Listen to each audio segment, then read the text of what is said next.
Bollywood silver screen presenting monsters. इस कहानी की शुरुआत में बताया जाता है कि आज से 6 साल पहले नासा को सोलर सिस्टम में कुछ एलियंस के कुछ जीवों के होने के निशान पाए गए। इसीलिए उनका जो प्रॉब होता है, जीवन के उन लक्षणों का उन अंशों को धरती पर रिसर्च के लिए, एक्सपेरिमेंट के लिए ला रहा होता है, और तभी वो मैक्सिको के बॉर्डर पर क्रैश हो जाता है, जिस वजह से मैक्सिको में नई जिंदगी पनपना शुरू हो जाती है। यानी कि एलियंस अब धरती पर पनपना शुरू हो गए हैं और आधे मैक्सिको को क्वारंटीन कर दिया जाता है। और अब मैक्सिको और यूएस की सबसे बड़ी लड़ाई इन्हीं खतरनाक एलियन क्रिएचर से होती है। इसीलिए यूएस और मैक्सिको का जो बॉर्डर होता है, वहां पर हमेशा सोल्जर्स पहरा देते हैं ताकि कोई भी एलियन क्रिएचर कभी भी अमेरिका में दाखिल ना हो सके, क्योंकि अगर ऐसा हुआ तो ये क्रिएचर जो कि बहुत ही खतरनाक है, पूरे अमेरिका को तबाह कर देंगे, जैसे इन्होंने मैक्सिको को पूरी तरह से अब खत्म कर दिया। दरअसल मैक्सिको और यूएस के बॉर्डर पर एक बहुत बड़ी दीवार खींच दी गई है ताकि यूएस पर कोई भी खतरा ना आए।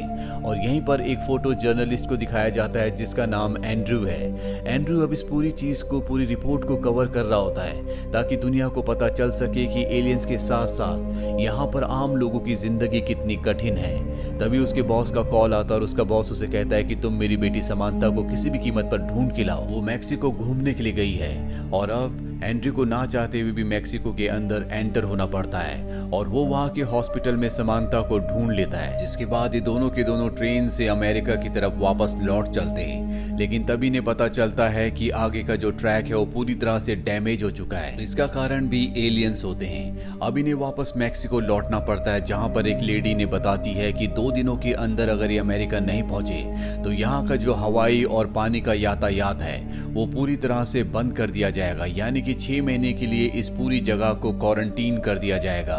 और अब एंड्रू किसी भी कीमत पर समांता को लेकर अमेरिका पहुंचना चाहता है, क्योंकि अगर ये 2 दिन के अंदर यहाँ से नहीं निकला तो समांता और ये दोनों के दोनों 6 महीनों के लिए यहाँ पर फंस जाएंगे। अभी टीवी पर न्यूज देखते हैं जहाँ पर इन्हें पता चलता है कि हर साल इसी वक्त जितने भी एलियंस है वो ब्रीडिंग करने के लिए एक जगह से दूसरी जगह पर जाते हैं, इसीलिए बहुत ज्यादा अग्रेसिव होते हैं। और एक यही बड़ा कारण है कि 6 महीनों के लिए इस जगह को अब पूरी तरह से क्वारंटीन कर दिया जाएगा।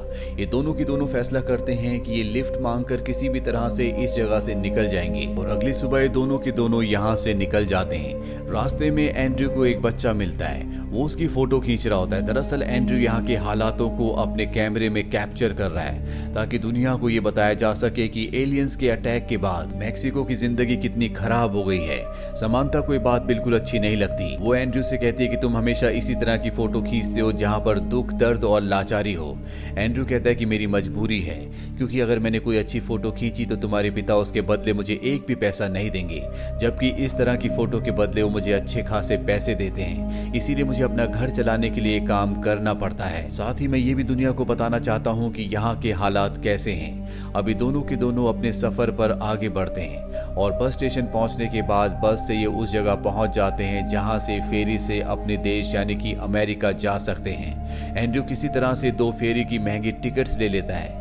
रात को ये लोकल्स के साथ वहीं पर रहते हैं और अगली सुबह जब एंड्रू उठता है तो देखता है कि इन दोनों के पासपोर्ट्स वहां के लोकल्स ने चुरा लिए हैं, जिसका मतलब ये है कि अब ये फेरी से सफर नहीं कर सकते और अगर इन दोनों को मैक्सिको से निकलना है तो उसका एक दूसरा रास्ता भी है जो पूरी तरह से इन्फेक्टेड है, यानी कि वहां पर बहुत सारे एलियंस हैं। साथ ही उस रास्ते से जाने के लिए इन्हें बहुत सारे पैसों की जरूरत है और इनके पास अब पैसे नहीं होते। लेकिन समांता के पास उसकी एंगेजमेंट रिंग होती है जिसे वो बेच देती है। दरअसल जिससे उसकी एंगेजमेंट हुई होती है वो उस इंसान को बिल्कुल पसंद नहीं करती और साथ ही वो अपने पिता को भी पसंद नहीं करती। इसीलिए वो अपने पिता से और अपनी एंगेजमेंट से दुखी होकर यहाँ पर छुट्टियां मनाने के लिए आई थी। और अब एंड्रू और समांथा दोनों के दोनों फैसला करते हैं कि ये क्वारंटीन जोन से यानी कि इन्फेक्टेड जोन से ही रिवर के जरिए जाएंगे।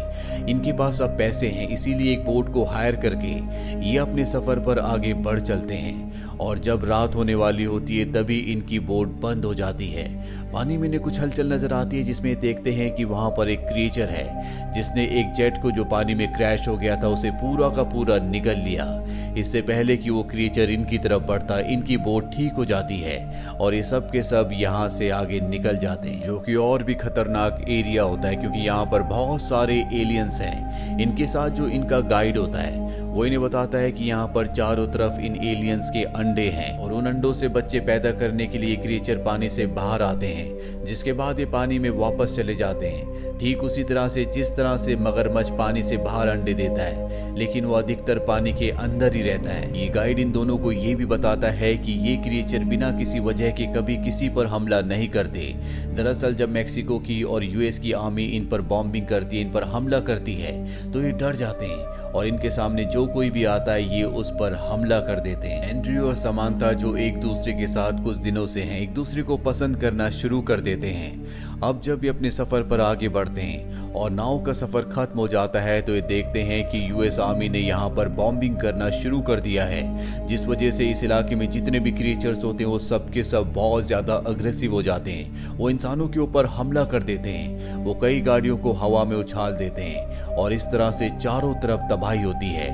और एक पल ऐसा भी आता है जब समांथा के आगे और एंड्रयू के आगे वो क्रिएचर आ जाता है, लेकिन वो उन पर हमला नहीं करता।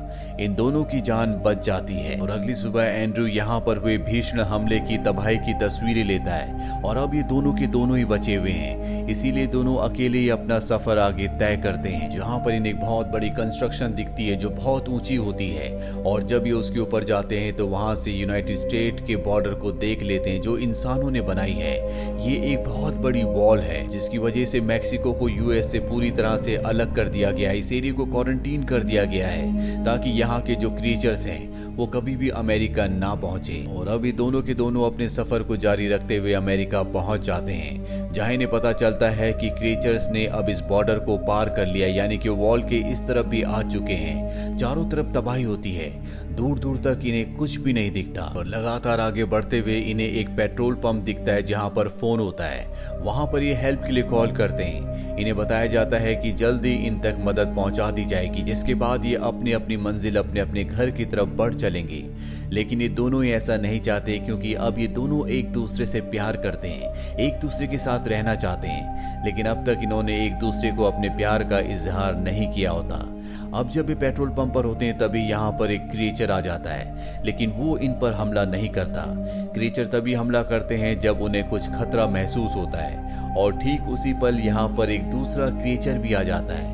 ये दोनों क्रिएचर्स आपस में मिलते हैं और इसके बाद अलग हो जाते हैं। देखकर इन दोनों को अच्छा नहीं लगता, क्योंकि ये दोनों भी अलग होने वाले हैं, इसीलिए हिम्मत करके ये दोनों एक दूसरे के करीब आते हैं, एक दूसरे को किस करते हैं। लेकिन अब यहाँ पर यूएस सोल्जर्स आ चुके हैं जो इन दोनों को इन दोनों के घर ले जाने के लिए यहाँ पर पहुंच चुके हैं, पर तभी इनके ऊपर क्रिएचर हमला कर देता है और इस हमले में समांथा बुरी तरह से जख्मी हो जाती है। एंड्रयू से उठाता और हॉस्पिटल की तरफ निकल पड़ता है और यहीं पर ये कहानी, ये फिल्म खत्म हो जाती है। फिल्म ईयर 2010 में रिलीज हुई थी। IMDb पर इस फिल्म की रेटिंग है 6.4। उम्मीद करते हैं कि ये कहानी आपको पसंद आई होगी।